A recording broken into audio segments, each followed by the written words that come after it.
बंगाल की राजधानी कोलकाता के अंदर सुभाष चंद्र बोस स्टेडियम के अंदर बंगाल के तमाम उलमा और जो मुअज्जिन हजरात हैं, अजान देने वाले, जितने इमाम लोग हैं मसाजिदों में नमाज पढ़ाने वाले, तमाम की एक बहुत बड़ी मीटिंग होती है आला पैमाने पर, जिसमें तमाम बंगाल के अतराफ के अइम्मा हजरात जमा होते हैं। अब उसमें ममता बनर्जी जो सीएम हैं, जो मुख्यमंत्री हैं बंगाल की, वो वहां पर शिरकत करती हैं। अब देखिए 2012 से बंगाल के अंदर ममता बनर्जी के द्वारा ये ऑर्डर पास किया गया था, ये आदेश दिया गया था कि जितने मंदिरों के पुजारी हैं, मस्जिदों के इमाम हैं, अजान देने वाले हैं, उनको हर महीने एक भत्ते के रूप में कुछ सैलरी दी जाती है, जिसमें गालिबन इमाम लोगों की सैलरी 2500 रुपए थी और मुअज्जिन हजरात की 1000 रुपया। अब वहां ममता बनर्जी ने 500 रुपया और बढ़ाने का उसमें ऐलान कर दिया है। 2500 की जगह 3000 रुपए इमामों को मिलेंगे, मंदिर के अंदर पुजारी हैं उनको मिलेंगे। ये ऐलान सीएम ने वहां से किया। अब देखिए पूरे मुल्क के अंदर ऐसे बहुत से राज्य हैं जहां पर इस तरह गवर्नमेंट की तरफ से जो वक्फ बोर्ड होता है उसके द्वारा इमामों को, मुअज्जिनों को सैलरी दी जाती है। दिल्ली के अंदर भी ये सिस्टम है, बंगाल के अंदर भी ये सिस्टम है, कर्नाटक के अंदर भी ये सिस्टम है, गालिबन झारखंड और हरियाणा में भी ये सिस्टम है। मैं कह नहीं सकता हूं इनके बारे में, लेकिन इनके बारे में बिल्कुल एक तरह से खुला हुआ मामला है।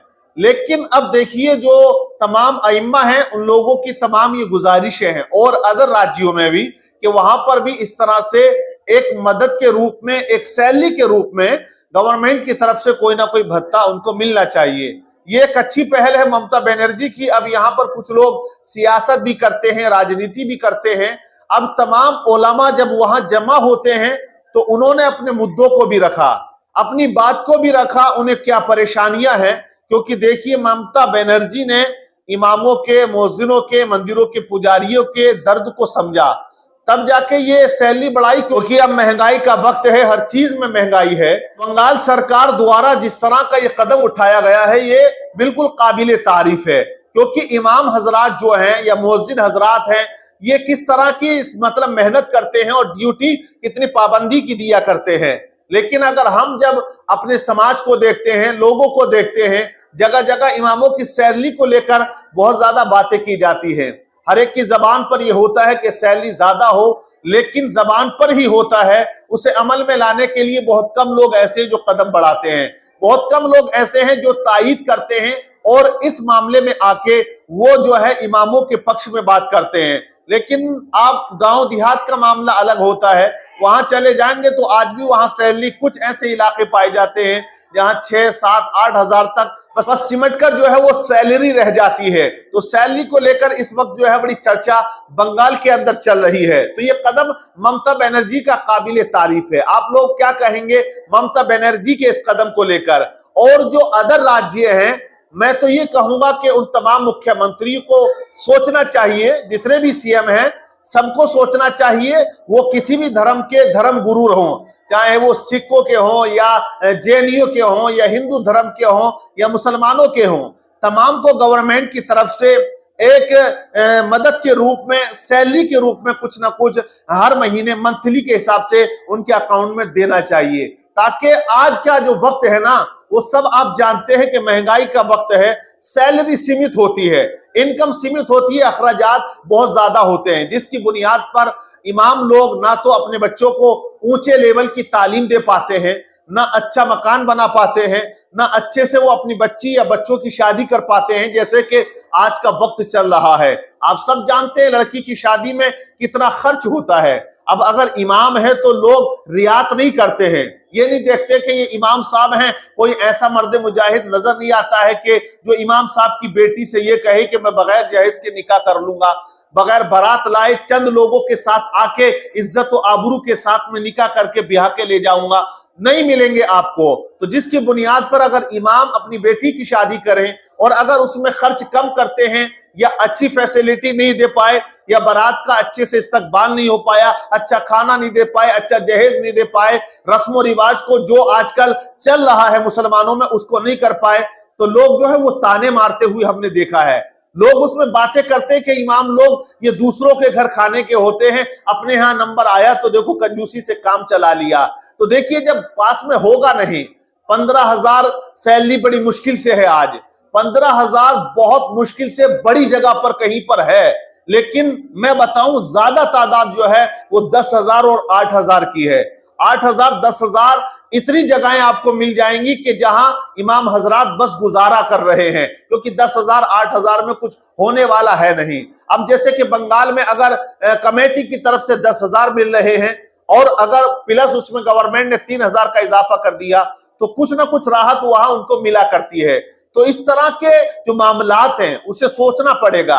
हालांकि जब इलेक्शन आता है तो उलमा को तो पीछे कर दिया जाता है, उनकी नई बात सुनी जाती है, उनसे कहा जाता है कि आपकी दौड़ मस्जिद तक है, आपकी दौड़ मदरसे तक है, आप राजनीति में ना आए, गंदी चीज है और आप समझ भी नहीं पाएंगे कि राजनीति है क्या।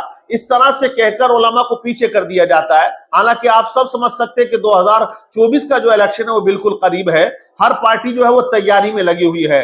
तो मैं ये कहना चाहूंगा कि उलमा को हमें जो है सपोर्ट करना चाहिए, उलमा को आगे रखना चाहिए हर मामले में, वो चाहे पॉलिटिकल मामला हो, राजनीति से जुड़ा हुआ मामला हो।